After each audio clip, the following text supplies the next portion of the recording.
like racing against time. I have like 20 gigs. I don't know what's wrong. We're recording. Hayden, it's recording. Okay, this is our role play for Unit 1, Crisis Intervention. We're going to be doing our skit on the 3 different types of crisis intervention counseling, all of us relating to dealing with the COVID pandemic. I'm Brittany Ganton. I'm Brianna Clayton. I'm Emma Rose Delane, and I'll be the counselor throughout the role play. And I'm Hayden Parker. And for the first skit, we are doing the non-directed counseling skit. And that is when a client is capable of independent action, the client can mobilize strengths which are already inside of them, and it is focusing on the you approach. Before we start, I would like to acknowledge that within this session, everything you say here is confidential and will not be disclosed to anyone but me. I would also like to ask if there's anything I can do to accommodate your needs. If you start to feel like I'm moving too quickly within the session, just let me know. Now, why don't we begin with why you're here today? I'm freaking out because of this whole pandemic. I've been working full time since the beginning of COVID, and I have noticed that it's taking a large toll on my mental health. It's important that you're able to recognize these feelings. It shows great self-awareness. Have you found any coping methods to help with how you're feeling? I work close to every day. At the moment, I work in retail, and the environment has drastically changed since the beginning of the pandemic. So I try to make sure I practice as much self-care as I possibly can in my free time. Sounds like a great start. Just to clarify, you sound like you're aware of the presenting problem and would just like assistance. Yeah, I am aware of my mental health has been declining lately due to the chaos of working during a pandemic. I notice I'm always tired and more irritable than I usually would be after working a 9-hour shift. I used to love going into work and talking to all the elderly that comes into the store. Now I dread going to work, and this isn't something that fits well with me.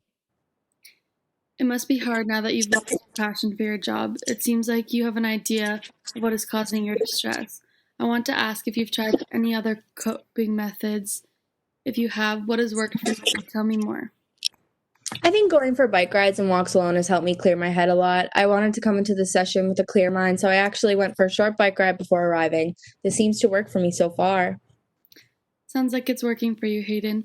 You're not alone in wanting to further your personal growth while learning new ways to cope with the stressors of everyday life. I'm here to steer you in the right direction with services and new techniques. When you're feeling overwhelmed, do you believe that journaling your thoughts may help with your racing mind? That is actually one of the methods I tend to use. I love to write down how I'm feeling, and because it provides me with a sense of organization, I think it's a great tool. I think I will continue to go for bike rides while I can, since the weather has been so nice lately. I want to keep running as well because I know that it is a great way to clear my mind. It's a great idea. Running is a great way to get your adrenaline pumping and take your mind off your stressful workday. You mentioned you're tired after work. Have you tried waking up early and starting your day with a run? I haven't had a chance to try this yet, but it sounds like something that could help. I could start my days maybe an hour earlier, maybe journal about my night and how I slept, what I plan to do at work today. After journaling, I would like to start my day off with a nice quick run. I think this will help me with my anxiety as well. It gives me a chance to start the work day off with a clear head. It sounds like a great plan, Hayden. I believe we're on a great track for success. It is important to be able to set goals and plans for ourselves. I would like to check back with you in about 2 weeks' time. How does this sound? Considering the circumstances, our meeting will be over WebEx like today. This sounds like a good idea. I am free during the nights, like I said, but I can be kind of tired from work. Maybe this is something I can schedule into my mornings. I would like to thank you for your time and your effort with helping me today. Sounds like a plan. I'll check on your progress 2 weeks from now. This will be October 13th. How does 8:30 a.m. work for you? This works well for me. Thank you, and I'll talk to you then. Talk to you then.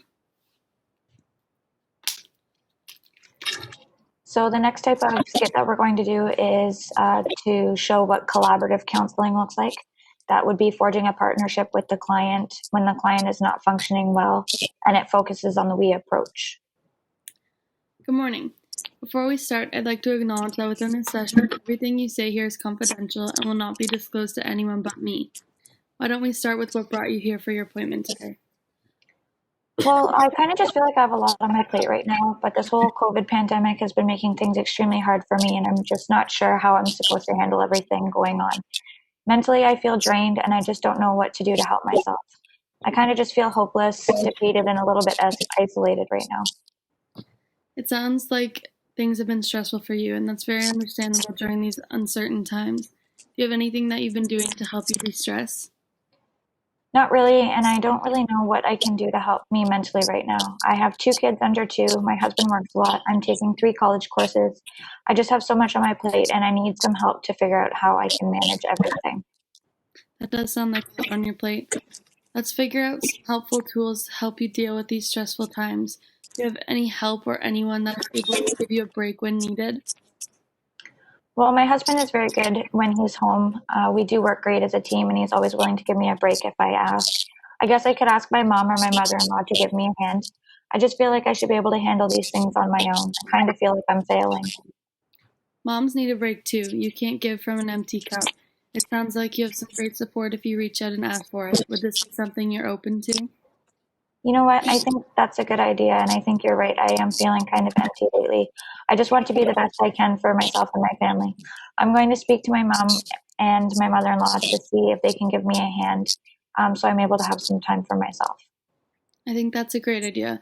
What are some things that would help make you feel better? Do you have any hobbies or things you enjoy?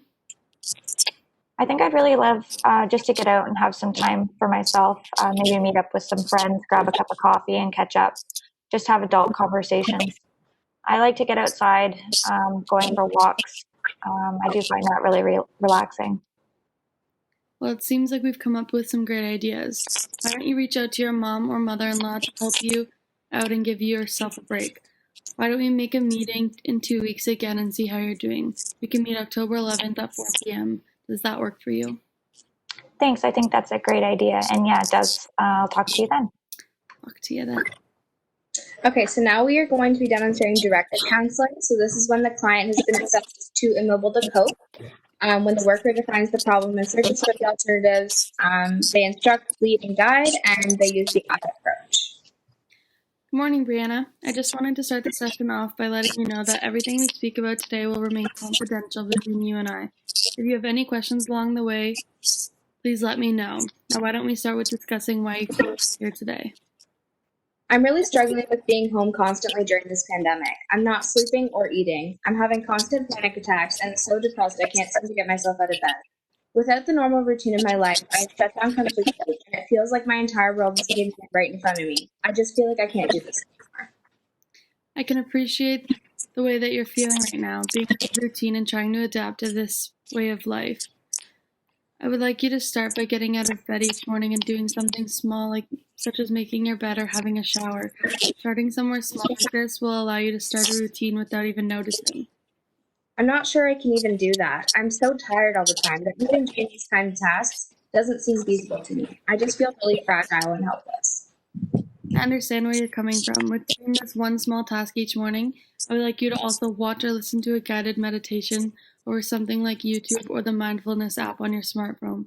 By doing this, you can relax fully at night, which will help you get to sleep, which in turn will help you have that little push of energy to do one small task each morning. That sounds like a really good idea, actually. I just want my life to get back to normal. I hate feeling so helpless. I want to be able to be who I was before this pandemic. It's exhausting. I really think that by doing these small tasks, it can be a really good step in the right direction of our goal here. I think that we should have a meeting twice a week to touch base, and we can adjust things based on how you're feeling. I think that a good next step will also be to dive into some mindfulness. I would also like you to try to keep a mental note of when you're feeling anxious. When you notice this, I want you to focus on one thing in whatever room you're in. Do 5 deep breaths in and 5 deep breaths out and repeat it for 1 minute. These things will help alleviate some of your anxiety and will take some of the weight off your shoulders and help the tasks I suggested seem more doable. I really appreciate you being so willing to help me through this. I really just don't think I can do it on my own. I know this can be done. Why don't we meet Friday, October 2nd at 11 a.m.? We can touch base and get you back up on your feet. That sounds great. Thank you so much. So that was our role play demonstrating the 2 different types of crisis intervention counseling. And yeah, thank you very much.